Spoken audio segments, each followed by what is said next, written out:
আসসালামু আলাইকুম। সবাইকে জানাই পবিত্র রমজানের অনেক অনেক শুভেচ্ছা। আপনারা সবাই কেমন আছেন? আশা করি ভালো আছেন। আজ আমি আপনাদের সাথে শেয়ার করব রমজানের একটি স্পেশাল মেনু, আলুর চপ। তো দেখুন, এখানে আমি আলু সেদ্ধ করে নিয়ে আলুটাকে ঠান্ডা করে নিয়ে এবারে আলুটাকে আমি গ্লাসে করে হালকা করে চটকে নিচ্ছি। তো এখানে আলু চটকানো হয়ে গেছে। এরপরে দেখুন, গ্যাস ওভেনে কড়াই বসিয়ে কড়াইয়ের মধ্যে সরষের তেল দিয়ে তেলটাকে খুব ভালো মতো গরম করে নিয়ে এরপরে আমি এই তেলের মধ্যে দিয়ে দিলাম বাদামটাকে একটু হালকা করে ভেজে নেব।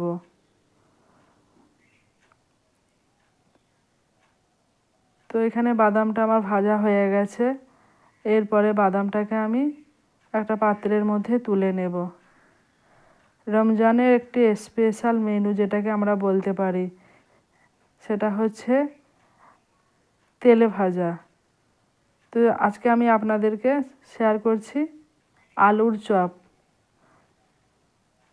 তো তারপরে দেখুন, বাদামগুলো তোলা হয়ে গেছে। এরপরে ওই তেলের মধ্যে আমি দিয়ে দিলাম লঙ্কা এবং কুচানো পেঁয়াজ। তো লঙ্কা এবং পেঁয়াজটাকে আমি লাল করে নিয়ে ভেজে এটাকেও আমি একটা তুলে নিলাম। তারপরে দেখুন, ওই আলু চটকানোর মধ্যে আমি দিয়ে দিয়েছি পেঁয়াজ ভাজা ও লঙ্কাটা, দিয়ে দিলাম পরিমাণ মতো লবণ।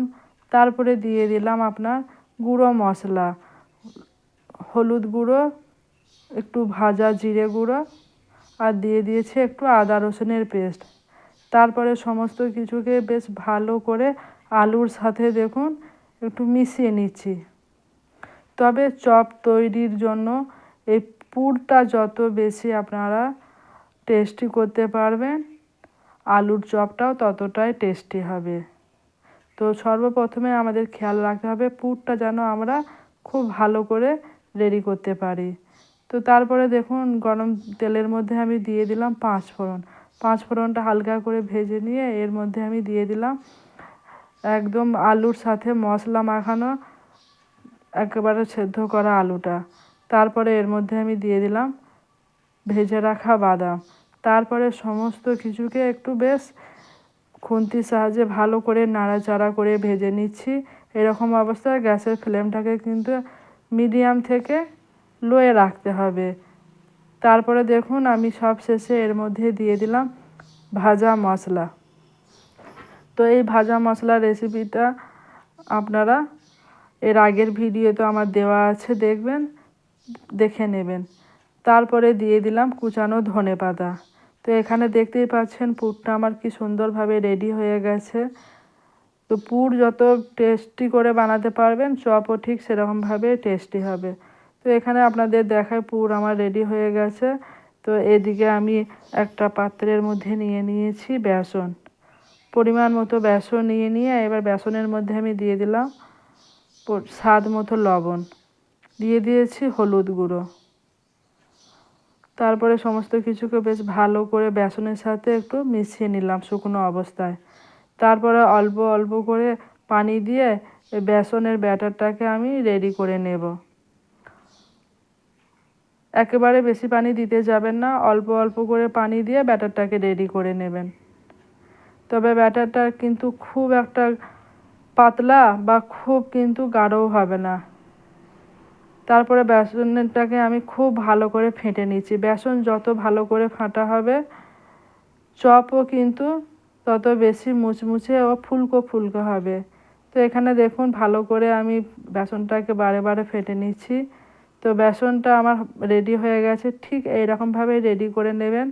তো দেখতেই পাচ্ছেন যে খুব একটা পাতলা বা খুব একটা ঘনও আমি করিনি। তো তারপরে এটাকে আমি একটু রেস্টে রেখে দেব। বেসনটাকে একটু রেস্টে রাখতে পারলে ভালো, আর হাতে যদি সময় না থাকে তাহলে রেস্টে রাখার দরকার নাই। তো বেসনটা আমার রেডি হয়ে গেছে, বেসনের আমার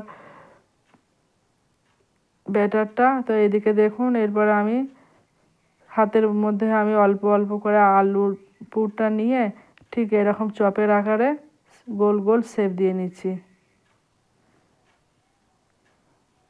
আর এদিকে দেখুন রেস্টে রাখার পরে বেসনটা কিন্তু আরও স্মুথ হয়ে গেছে। তো এদিকে কড়াইয়ের মধ্যে তেলও গরম করতে দিয়ে দিয়েছি। এবার দেখুন বেসনের মধ্যে একটা একটা করে আলুর পুর নিয়ে ভালো করে বেসনের মধ্যে এপিট ওপিট করে ডুবিয়ে নিয়ে তেলের মধ্যে একটা একটা করে ছেড়ে দিচ্ছি। গ্যাসের ফ্লেমটাকে এরকম অবস্থায় কিন্তু একটু হাইয়েই রাখবো। তো একটা একটা করে আমি সমস্ত আলুর পুর নিয়ে বেসনের মধ্যে ভালো করে এপিট ওপিট করে ডুবিয়ে নিয়ে দেখুন তেলের মধ্যে সব দিয়ে দিয়েছি। তারপরে এক পিঠ হয়ে যাওয়ার পরে খুন্তির সাহায্যে এটাকে আস্তে আস্তে করে উল্টে দিচ্ছি।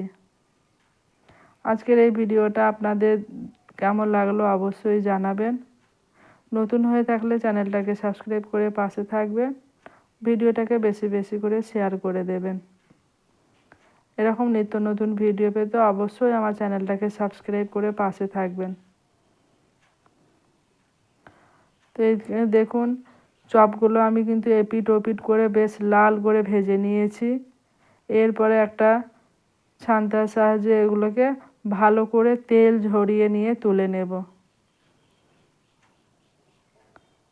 তো দেখুন এখানে আমার চপ রেডি হয়ে গেছে। এরপরে আমাদের গরম গরম পরিবেশন করার পালা। আল্লাহ হাফেজ।